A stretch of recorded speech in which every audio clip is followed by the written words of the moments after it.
పేపర్లో చూస్తూ ఉంటే రైతుకి ప్రభుత్వానికి ఎవరికి నొప్పి లేక న్యూస్లు రాస్తున్నారు, అక్కడ వక్తలు మాట్లాడుతూ ఉన్నారు. అంటే రైతుకి నొప్పి లేదు, ప్రభుత్వానికి నొప్పి లేదు. రైతుకి న్యాయం ఎప్పుడు జరుగుతుంది? ప్రభుత్వం ఇస్తా అన్నది ప్రభుత్వం యుద్ధం చేసినప్పుడే న్యాయం జరుగుతుంది. మొన్న కైకలూరులో మీటింగ్ టీఆర్ఎస్ గారు వచ్చారు. నేను మీటింగ్కి మేము అందరూ కలిసి జిల్లా రాష్ట్ర మీటింగ్ జరిగింది. నా పక్కన కూర్చున్నారు. అన్న నిన్న కైకలూరులో మీటింగ్ జరిగింది, వెళ్ళారా బాగానే జరిగిందని అడిగాను.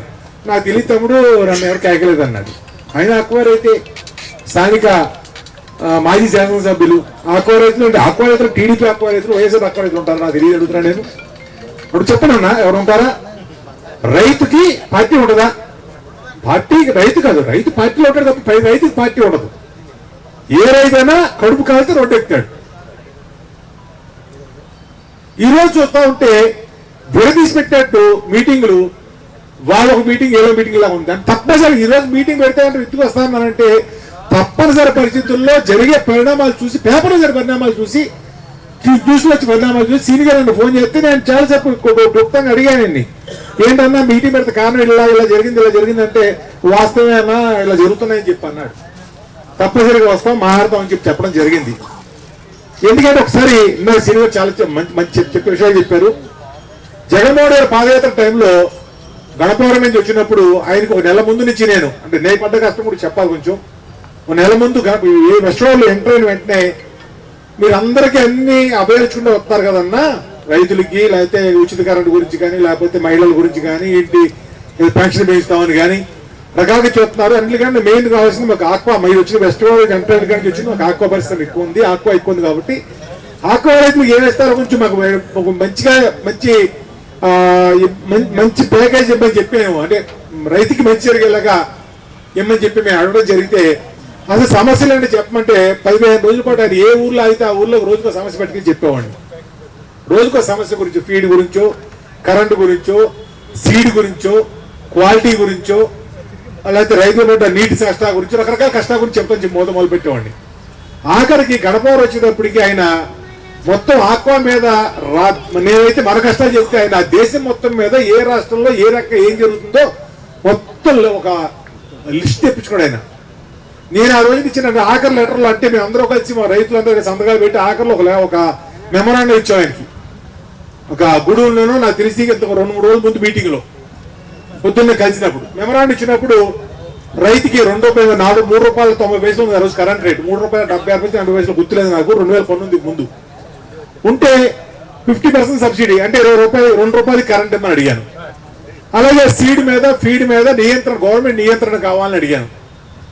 ఇలా కొన్ని పాయింట్స్ మన ఆక్వా రైతుల తరఫున నేను చాలా మంది, అంటే ఇక్కడ రాలేదు కానీ నా ఏరియాలో నాకున్న నిడమూరు మండలం, గణపవరం మండలం, దేవుడూరు మండలం, ఎందుకంటే ఆక్వా రైతులు ఎక్కువ, కొల్లేరు ఎక్కువ ఉంది నాకు. అక్కడ అడిగితే వాళ్ళందరూ కూడా వాళ్ళ సమస్యలు నేను దృష్టిలో పెట్టుకుని ఒక పెద్ద లెటర్లు, పెద్ద మెమోరాండం తయారీ సంతకాలు పెట్టించి ఆయనకి ఇస్తే, గణపవరం వచ్చాక మధ్యాహ్నం గణపవరం మీటింగ్, సాయంత్రం మీటింగ్, ఈ టైం మీటింగ్ 4 గంటలకు 5 గంటల మీటింగ్, బస్సులో వెళ్ళి ఇలా పెద్దలందరినీ ఆక్వా రైతులు తీసుకెళ్లి 20 రైతులు తీసుకెళ్లి కలిపా. అంటే ఆయన బయటకు వచ్చి అన్నాడు, నేను మీటింగ్లో మాట్లాడితే అనౌన్స్ చేస్తానని చెప్పి మీటింగ్ వచ్చాక మీటింగ్లో ఆయన అనౌన్స్ చేసింది ₹1 కరెంట్ అనౌన్స్ చేశాడు. ఒకసారి మీరు రైతులంతా అర్థం చేసుకోవాలి. విషయం అంటే జగన్ విషయం చెప్తే మీకు అర్థం కావాలని చెప్తున్నాను. ₹1.5 అనౌన్స్ చేశాడు. నేను ₹2 రాసిచ్చింది ₹2, ఆయన ఇచ్చింది ₹1. కారణం ఏంటంటే పక్క స్టేటు ఒరిస్సాలో ఆ రోజు ₹1 కరెంట్ ఇస్తారు రైతులకి, ఆక్వా రైతులకి. ఆయన లిస్ట్ తెప్పించుకున్నాడు ఏ రాష్ట్రంలో ఆక్వా రైతులకి ఏం చేస్తారు, మంచి ఏం చేస్తారని చెప్పి లిస్ట్ తెప్పించుకుంటే అన్నిటికంటే తక్కువగా, అన్ని రాష్ట్రాల కంటే తక్కువగా ఒరిస్సా రాష్ట్రంలో ₹1 కరెంట్ ఇస్తానని చెప్పి ఆయనకి వచ్చింది ఫీడ్బ్యాక్. ₹6 కరెంట్ ఇస్తానని చెప్పాను. ఎందుకంటే నాకు అంతకుముందు మీటింగ్ లో ఒక మాట చెప్పాడు, వాసన్న కరెక్ట్ అన్ని బాగానే చెప్తున్నా, ఇప్పుడు మనం అపోజిషన్ లో ఉన్నాం కదా, స్పాట్ లో మనం ఏమి చెప్పాలి, నియంత్రణ అనేది గవర్నమెంట్ వచ్చాక కమిటీ వేయాలి, నియంత్రణ చేయాలి. ఫీడ్ మీద కానీ, సీడ్ మీద కానీ, ఏ సెక్టర్ మీద, ఎగుమతి సెక్టర్ రావడం ఏ సెక్టర్ మీద నియంత్రణ చేయాలంటే గవర్నమెంట్ రావాలి, మనం అధికారులకు వచ్చి నియంత్రణ చేస్తాం. ఇప్పుడు రైతులకు ఏం చేయగలుగుతాం చెప్తే ఒకటి చెప్పా అన్న, కరెంటు చెప్పండి అని చెప్పాను. అన్నిటికంటే మాకు అందరికీ కూడా ఐస్ బ్యాటరీలు కానీ, లేకపోతే ఆక్వా ఆధారిత పరిశ్రమలకు కానీ, ఆక్వా చెరువులకు కానీ రా మెటీరియల్, ఫీడ్, సీడ్తో పాటు కరెంటు కూడా రా మెటీరియల్ ఇవ్వాలి. కరెంటు ఉంటేనే కానీ రొయ్య దిగుబడి రాదు. 24 గంటల ఏరియాటర్ తిరగాలి, కరెంటు బిల్ ఎక్కువ వస్తుంది. కరెంట్ మీద నియంత్రణ తీసుకురామని చెప్తే ఆ రోజున ఆయన ఆలోచించి మన ప్రభుత్వం వచ్చిన వెంటనే రూపాయల కరెంట్ సబ్జెక్ట్ కనబార సెంటర్ లో అనౌన్స్ చేయడం జరిగింది. తర్వాత సీనియర్ చెరువు చూడడం ఆక్వీళ్ళు మళ్ళీ అనౌన్స్ చేయడం జరిగింది. ఎన్ని ఒకే రోజున ఇవాళ మాకైంది, రేపు ఎల్లుండ రేపు వస్తున్న ఆక్వీడ్ సెంటర్ లో అయింది. ఇది వాస్తవాలు. గత ప్రభుత్వంలో జగన్మోహన్ రెడ్డి గారు ఏ విధంగా ఈ ఆక్వా రైతులను ఆదుకున్నారు, మళ్ళీ ఎన్నికలు వచ్చే ముందు ఏదైతే కూటమి నాయకులు ఉన్నారో కూటమి నాయకులు అందరూ కూడా జగన్ గారికి ఇచ్చిన దానికన్నా మేము ఎక్కువ చేస్తాం మీ అందరికీ అని చెప్పేసి ఆ రోజు ప్రతి ఒక్కరు కూడా ఏ విధంగా చెప్పారు. ఎందుకంటే ఆక్వాజోను నాన్ ఆక్వాజోను దేనికి సంబంధం లేకుండా ప్రతి ఒక్కరు కూడా రూపాయలకి కరెంట్ ఇస్తానని చెప్పేసి ఆ రోజు మాట ఇవ్వటం. మరి ప్రభుత్వం అధికారంలోకి వచ్చిన తర్వాత 2 సంవత్సరాలు అయింది. ఏదైతే జగన్మోహన్ రెడ్డి గారు దాదాపు 50,000 పైచలకు మరి కనెక్షన్లు ఉన్నాయో వాళ్ళనే ఆ ఆక్వాజోన్ లో నుంచి ఇంకా దాదాపు 14,000 నుంచి 15,000 ఆక్వాజోన్ లో ఉన్నటువంటి వారికి కూడా ఈ రోజు కూడా ఆ రూపాయన్నర సబ్సిడీ ఇవ్వలేని పరిస్థితి ఈ కూటమి ప్రభుత్వం ఉంది. దయచేసి ఇవన్నీ కూడా గమనించి రైతులందరూ కూడా మరి ఐకమత్యంగా ఉండి ముందుకెళ్తేనే రేపు రాబోయే రోజుల్లో ఏదైతే ఫీడ్ కంపెనీలు ఉన్నాయో లేదా పర్చేజ్ కంపెనీలు ఉన్నాయో వాళ్ళందరూ కూడా భయపడే పరిస్థితి. ఎందుకంటే ఇప్పుడు మనకి రాష్ట్ర వ్యాప్తంగా వీళ్ళు కమిటీలు వేసిన కమిటీలు కూడా చంద్రబాబు నాయుడు గారికి వెళ్ళారు.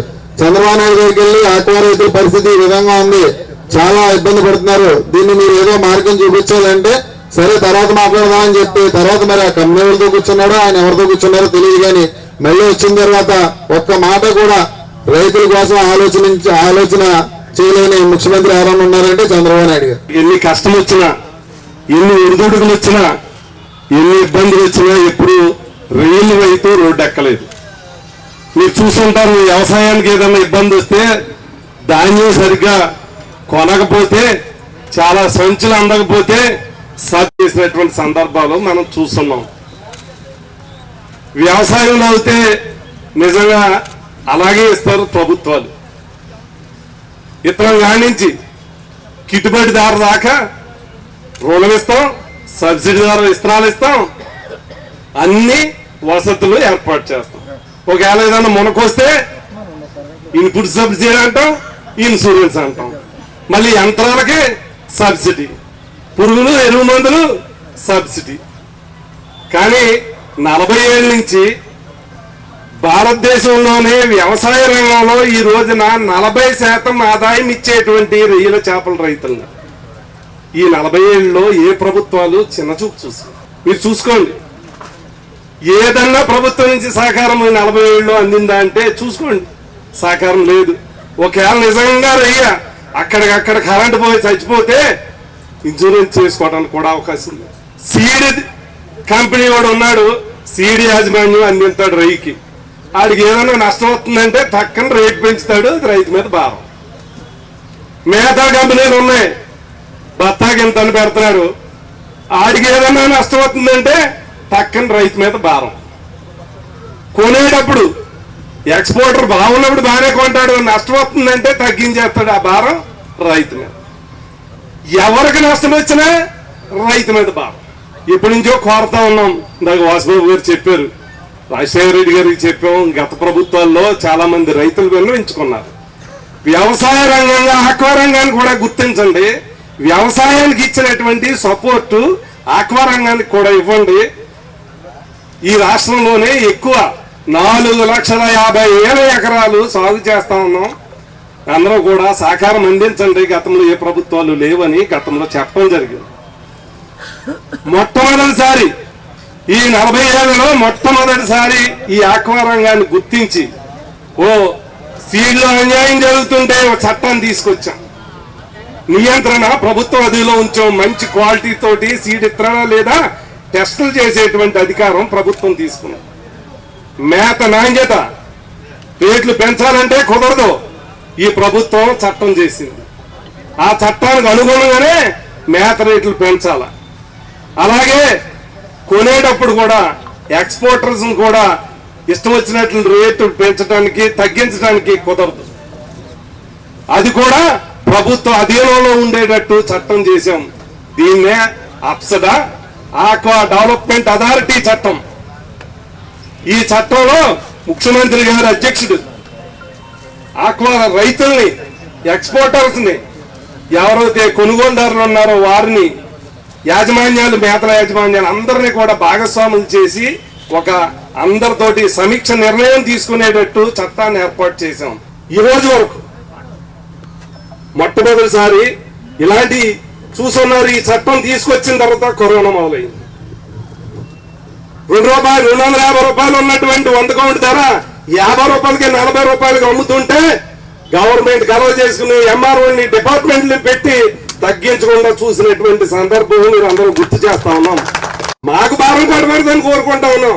ఎక్స్పోర్టర్ పోవాలి లేదా ఫీడ్ యాజమాన్యం పోవాలని మేము కోరుకోవట్లేదు. కానీ మీరు దాని వంకతోటో దీని వంకతోటో సిండికేట్ అయి మీరు ప్రభుత్వ యాజమాన్యంలో ఉండటం ఎంతవరకు సమంజసం?